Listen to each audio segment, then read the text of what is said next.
and welcome to Mentoria Moments. Today I'm going to be making lasagna, and I think I made lasagna before.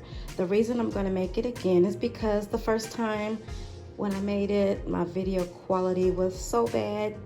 I don't think you guys actually seen the process, so I'm just going to do it again. I didn't have any onion, so usually I'll put onions and peppers in there, but I'm not gonna have any today because I don't have any, and I'm not about to go back to the store.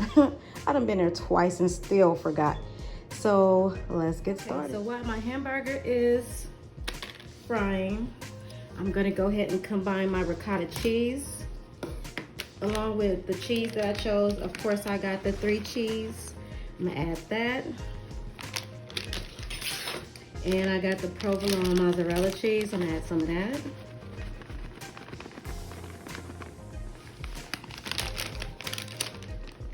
And I got some sugar here. I'm not gonna use all of this. I'm just gonna add a little bit of sugar. And then I'm just gonna add the parsley, of course, just to make it all look pretty, right? And I'm just gonna mix this together. Uh-oh, making a mess.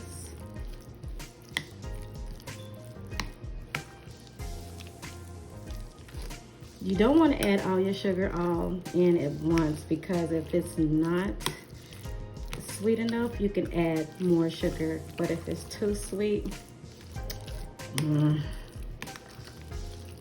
you gotta improvise. Okay, so I'll just set this aside until our hamburger is done. Okay, so the hamburger's done. I put a can of spaghetti sauce in it. I'm gonna let that simmer for a little bit, and then I'll move on to the next step. So now I'm gonna do is put my hamburger meat that I had let simmer, and while it's good and hot, and I'm gonna mix my cheese mixture right in there. And some of you might be like, Mentoria, what are you doing? I'm doing me. I'm doing me. That's what I'm doing. And I'm gonna mix this all together. Just like this.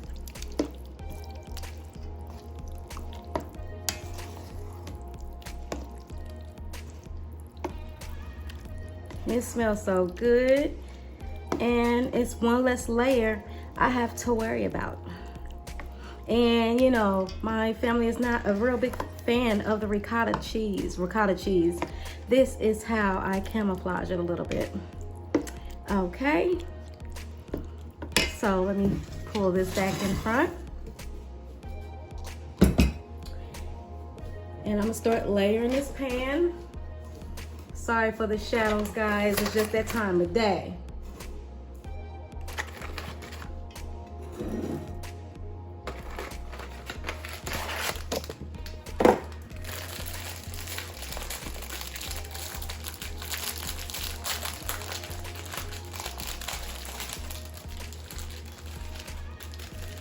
And I'm just gonna line these in the bottom. And I'm gonna kind of layer them on top of each other, just a little bit.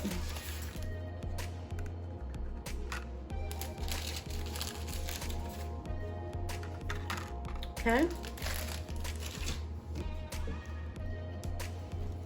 Then I'm gonna lay the meat. Start over here. And I usually can get about maybe 2 layers. Yeah, about 2 layers. It usually work out the same every time.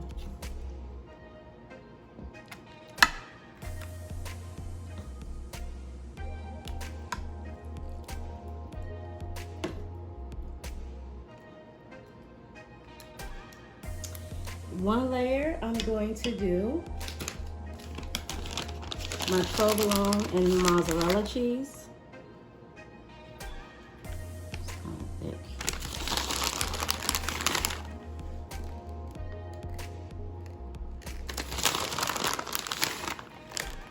like that.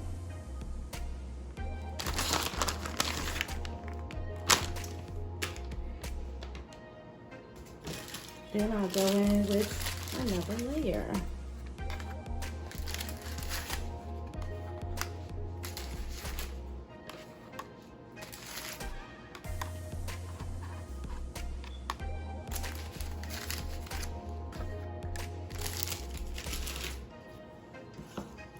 And if I have meat left, I'm just gonna spread it across the top, no big deal.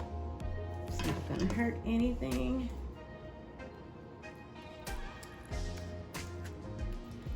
I think that's how I usually do it anyways, just put the last layer be just the meat on the top. Stop moving.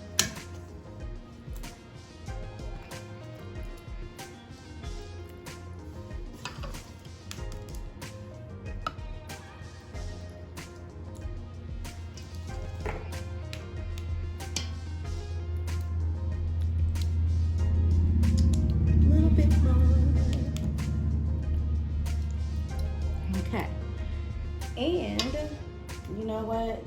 Usually I put sauce at the bottom before the first layer, but I didn't. Oh well, it's not gonna hurt anything. It's enough meat sauce on top to where it's gonna soften that shell anyway. And then this time I'm gonna go in with my creamy 3 cheese milk. Uh-oh.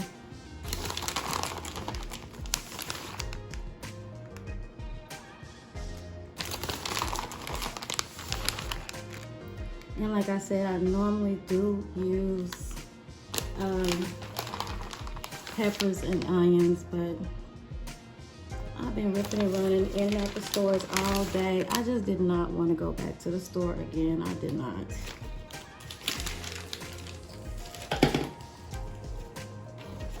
Okay, y'all, I got a little bit more meat. Dare I make one more layer? I'm gonna see what that's like. Let's go for it.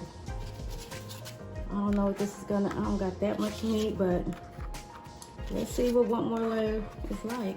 I've never made 3 layers before. But let's see what I can make happen. It's not gonna be that much, but I'm not about to waste. Even if I have to spread it out kind of thin, you know?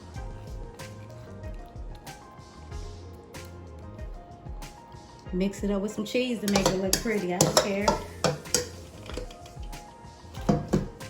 I'm gonna figure this thing out because all of this meat is gonna be used.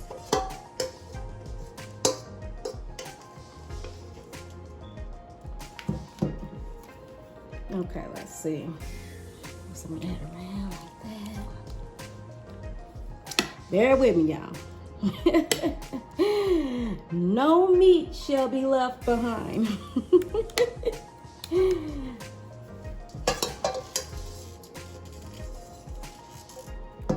And like I said, I am not a chef. Some things I taught myself, some things I got ideas from other people, you know, and some things I just, you know, go with the flow. Might as well use the rest of this cheese while I'm at it. Dust it across the top. Hey, it worked out. I used all my ingredients, so I'm kind of happy about that.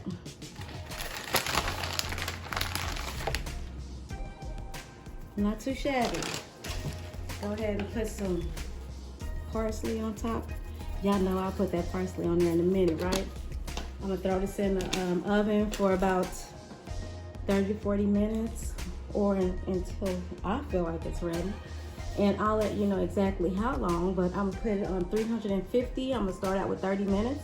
And if it go longer, I'll let you know. And here are my garlic knots. Okay, so here it is, hot out the oven, and man, does it smell good. I ended up keeping it in there for 45 minutes because I was in the shower and, well, you know how that goes. But it looks good, smells good, and I know it's gonna taste good. You know why? Because I made it, baby. Pray for me, and I'll pray for you. And until next time, go on about your business and have a blessed day.